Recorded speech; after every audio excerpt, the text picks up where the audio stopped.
चलिए सुनते हैं मुंशी प्रेमचंद की कहानी स्वर्ग की देवी। मेरे यानी भावना के साथ भाग्य की बात। शादी विवाह में आदमी का क्या अख्तियार, जिससे ईश्वर ने या उनके नायबों ब्राह्मण ने तय कर दी उससे हो गई। बाबू भारतदास ने लीला के लिए सुयोग्य वर खोजने में कोई बात उठा नहीं रखी, लेकिन जैसा घर चाहते थे वैसा ना पा सके।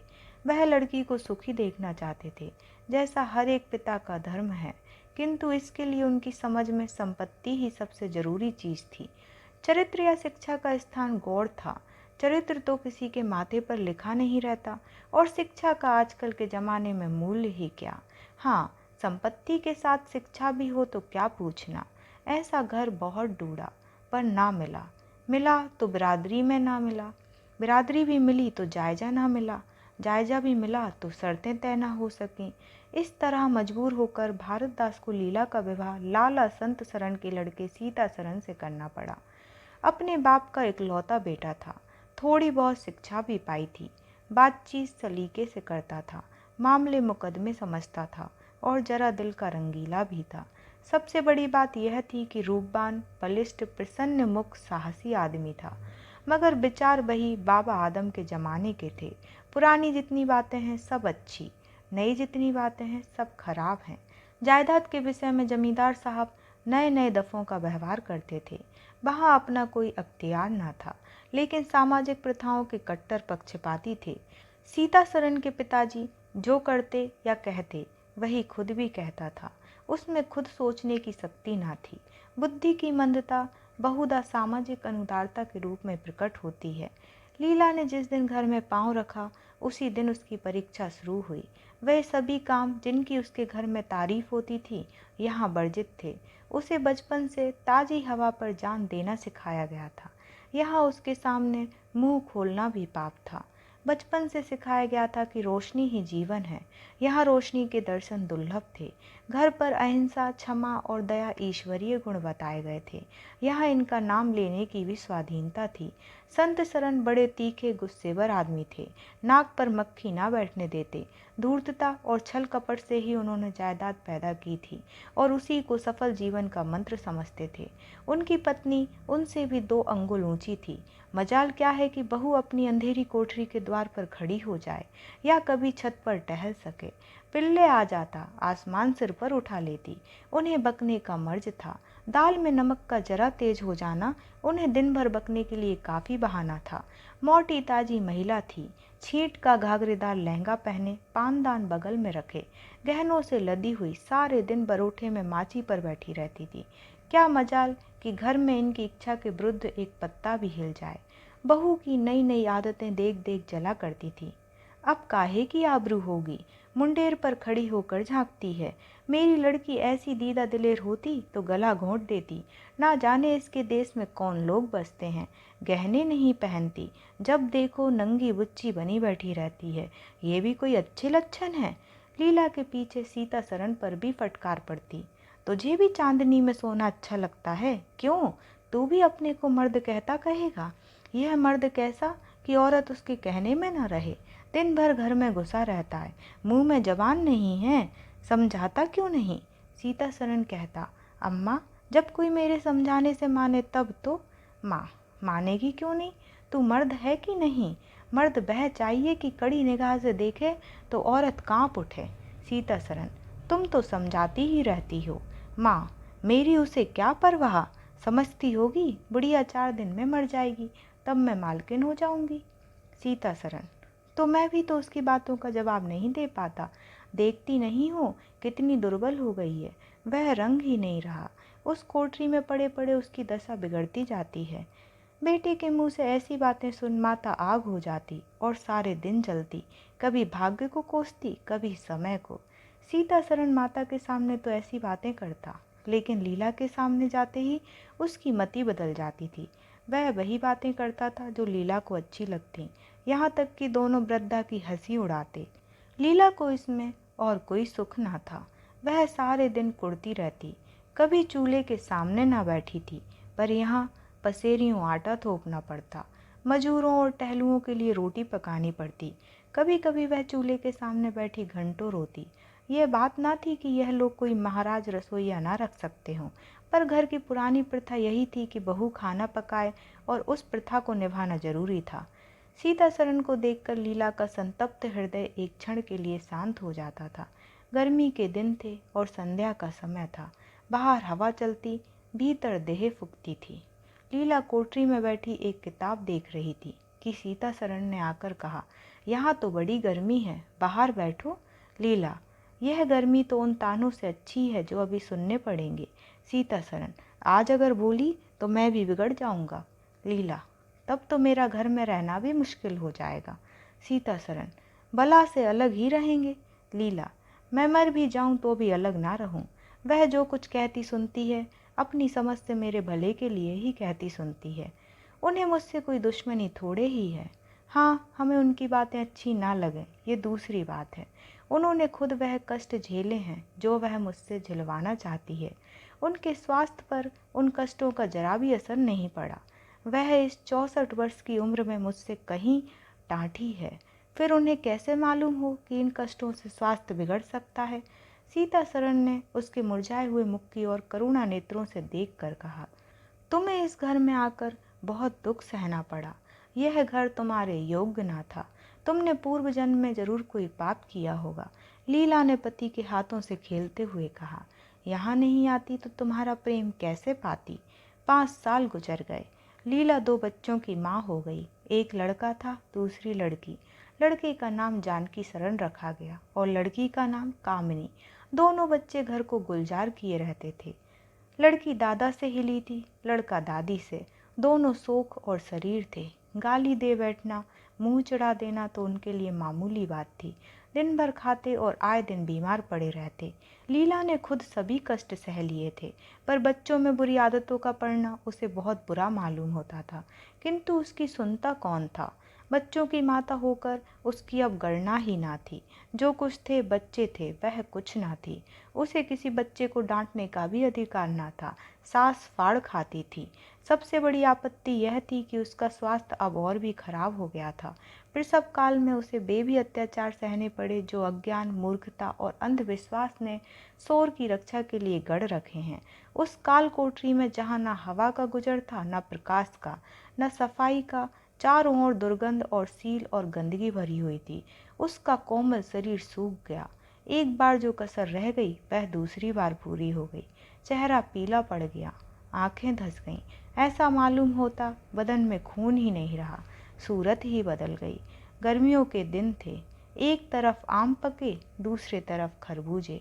इन दोनों फलों की ऐसी अच्छी फसल कभी ना हुई थी। अब की बार इनमें इतनी मिठास ना जाने कहाँ से आई थी कि कितना ही खाओ मन ना भरे। संत सरन के इलाके में आम और खरबूजे टोकरी भरे चले आते थे। सारा घर खूब उछल उछल खाता था। बाबू साहब पुरानी हड्डी के आदमी थे। सवेरे 1 सैकड़े आमों का नाश्ता करते, फिर पसेरी भर खरबूजे चट कर जाते थे। मालकिन उनसे पीछे रहने वाली ना थी। उन्होंने तो एक वक्त का भोजन ही बंद कर दिया। अनाज सड़ने वाली चीज़ नहीं, आज नहीं कल खर्च हो जाएगा। आम और खरबूजे तो एक दिन भी नहीं ठहर सकते। सुदनी थी और क्या। यूं ही हर साल दोनों चीज़ों की रेल पेल होती थी, पर किसी को भी कभी कोई शिकायत ना होती थी।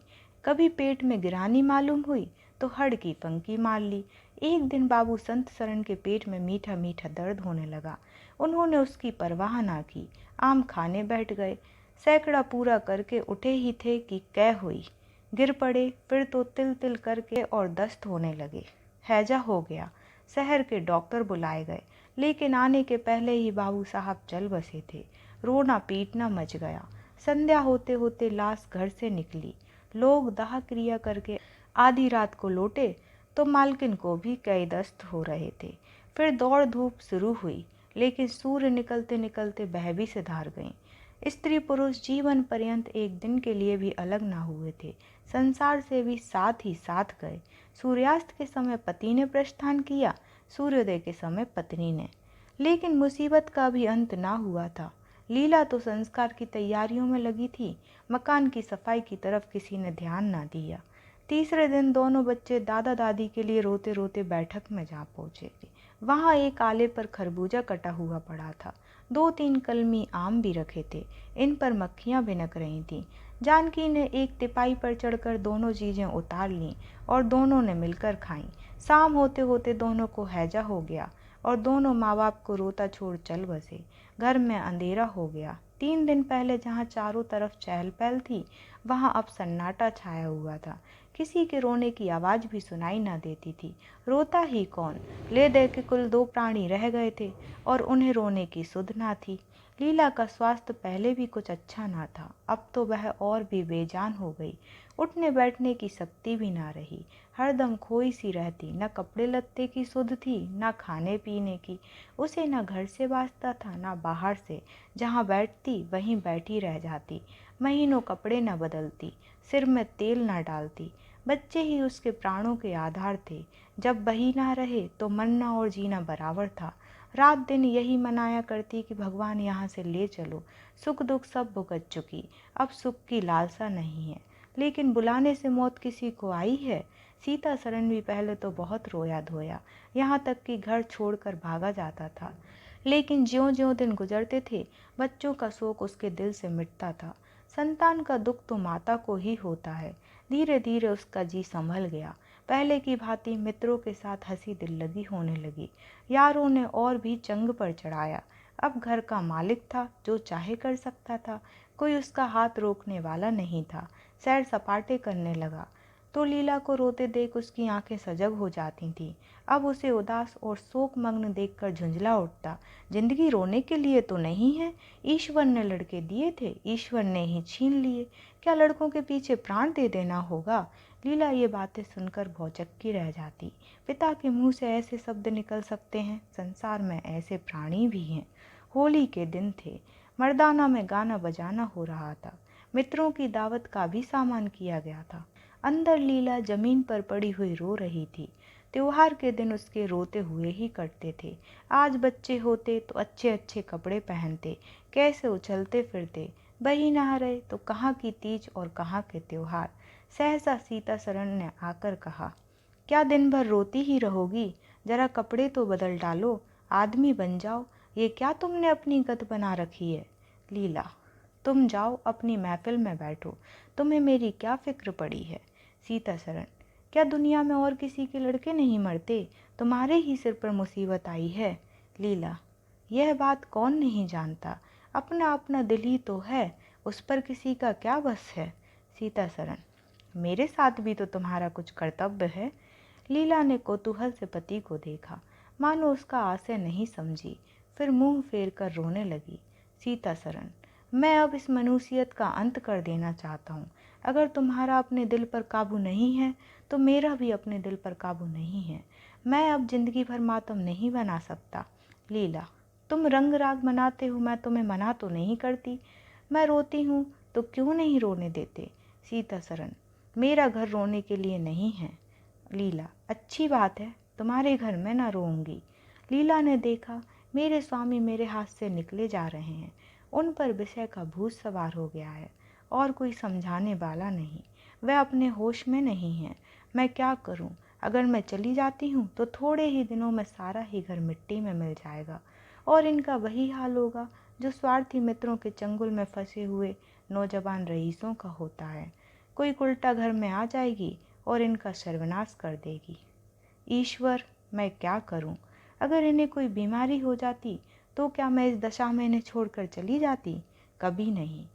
मैं तन मन से इनकी सेवा शुश्रूषा करती, ईश्वर से प्रार्थना करती, देवताओं की मनोतियाँ करती।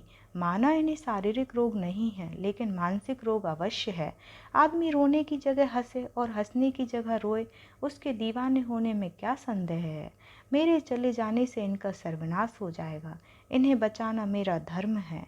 हाँ, मुझे अपना शोक भूल जाना होगा। रोऊंगी, रोना तो तकदीर में लिखा ही है। रोऊंगी, लेकिन हंस हंस कर अपने भाग्य से लड़ूंगी। जो जाते रहे उनके नाम के सिवा और कर ही क्या सकती हूँ, लेकिन जो है उसे ना जाने दूंगी।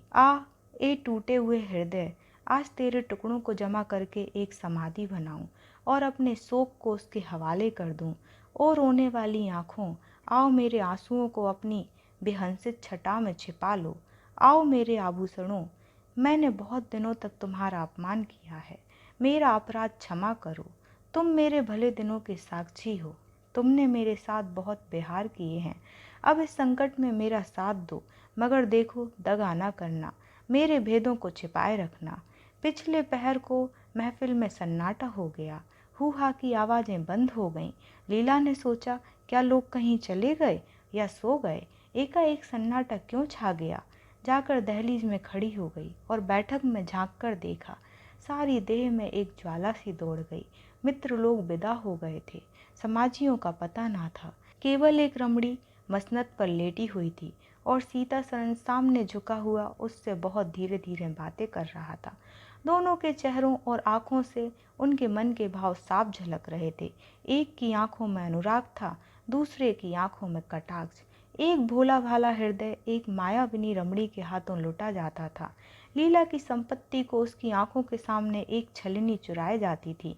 लीला को ऐसा क्रोध आया कि इसी समय चलकर इस उल्टा को आड़े हाथों लूं, ऐसा दुत्कारूं वह भी याद रखे, खड़े खड़े निकाल दूं। वह पत्नी का भाव जो बहुत दिनों से सो रहा था जाग उठा और बिकल करने लगा, पर उसने जब्त किया। बेग में दौड़ती हुई तृष्णाएं अकस्मात ना रोकी जा सकती थीं। वह उल्टे पांव भीतर लौट आई और मन को शांत करके सोचने लगी। वह रूप रंग में, हाव भाव में, नखरे तिल्ले में उस दुष्टा की बराबरी नहीं कर सकती। बिल्कुल चांद का टुकड़ा है, अंग अंग में स्फूर्ति भरी हुई है, पोर पोर में मद झलक रहा है। उसकी आंखों में कितनी तृष्णा है, तृष्णा नहीं बल्कि ज्वाला। लीला उसी वक्त आईने के सामने गई। आज कई महीनों के बाद उसने आईने में अपनी सूरत देखी। उस मुख से एक आह निकल गई। शोक ने उसकी काया पलट कर दी थी। उस रमणी के सामने वह ऐसी लगती थी जैसे गुलाब के सामने जूही का फूल। सीता सरन का खुमार शाम को टूटा। आंखें खुली तो सामने लीला को खड़े मुस्कुराते देखा। उसकी अनोखी छवि आंखों में समा गई। ऐसे खुश हुए मानो बहुत दिनों के वियोग के बाद उससे भेंट हुई हो। उसे क्या मालूम था कि यह रूप भरने के लिए कितने आंसू बहाए हैं। केसों में यह फूल गुथने के पहले आंखों में कितने मोती पिरोए हैं। उन्होंने एक नवीन प्रेम उत्साह से उठकर उसे गले से लगा लिया और मुस्कुरा कर बोले, आज तो तुमने बड़े बड़े शस्त्र सजा रखे हैं, कहाँ भागूं? लीला ने अपने हृदय की ओर उंगली दिखाकर कहा, यहाँ आ बैठो, बहुत भागे फिरते हो, अब तुम्हें बांध कर रखूंगी। बाग की बहार का आनंद तो उठा चुके हो, अब इस अंधेरी कोठरी को भी देख लो। सीता सरन ने लज्जित होकर कहा, उसे अंधेरी कोठरी मत कहो लीला, वह प्रेम का मानसरोवर है। इतने में बाहर से किसी मित्र के आने की खबर आई। सीता सरन चलने लगे तो लीला ने उनका हाथ पकड़कर कहा, मैं ना जाने दूंगी। सीता शरण, अभी आता हूँ। लीला, मुझे डर है, कहीं तुम चले ना जाओ। सीता सरन बाहर आए तो मित्र महाशय बोले, आज दिन भर सोते हो क्या? बहुत खुश नजर आते हो। इस वक्त तो वहाँ चलने की ठहरी थी ना, तुम्हारी राह देख रही है। सीता सरन, चलने को तैयार हूँ, लेकिन लीला जाने नहीं देगी। मित्र, निरे गाउदी ही रहे, आ गए फिर बीवी के पंजे में, फिर किस बिरते पर गरमाए थे। सीता सरन, लीला ने घर से निकाल दिया था, तब आश्रय ढूंढता फिरता था, अब उसने द्वार खोल दिए हैं और खड़ी बुला रही है। मित्र, आज वह आनंद कहाँ?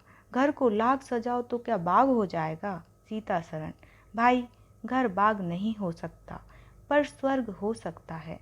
मुझे इस वक्त अपनी छद्रता पर इतनी लज्जा आ रही है, वह मैं ही जानता हूँ। जिस संतान शोक में उसने अपने शरीर को घुला डाला और अपने रूप लावण्य को मिटा दिया, उसी शोक को केवल मेरा एक इशारा पाकर उसने भुला दिया। ऐसा भुला दिया मानो कभी शोक हुआ ही नहीं। मैं जानता हूँ वह बड़े से बड़े कष्ट सह सकती है, मेरी रक्षा उसके लिए आवश्यक है। जब अपनी उदासीनता के कारण उसने मेरी दशा बिगड़ते देखी तो अपना सारा शोक भूल गई। आज मैंने उसे अपने आभूषण पहनकर मुस्कुराते हुए देखा तो मेरी आत्मा पुलकित हो उठी। मुझे ऐसा मालूम हो रहा है कि वह स्वर्ग की देवी है और केवल मुझ जैसे दुर्बल प्राणी की रक्षा करने भेजी गई है। मैंने उसे कठोर शब्द कहे, ये अगर अपनी सारी संपत्ति बेचकर भी मिल सकते तो लौटा देता। लीला वास्तव में स्वर्ग की देवी है। और यहाँ कहानी समाप्त होती है।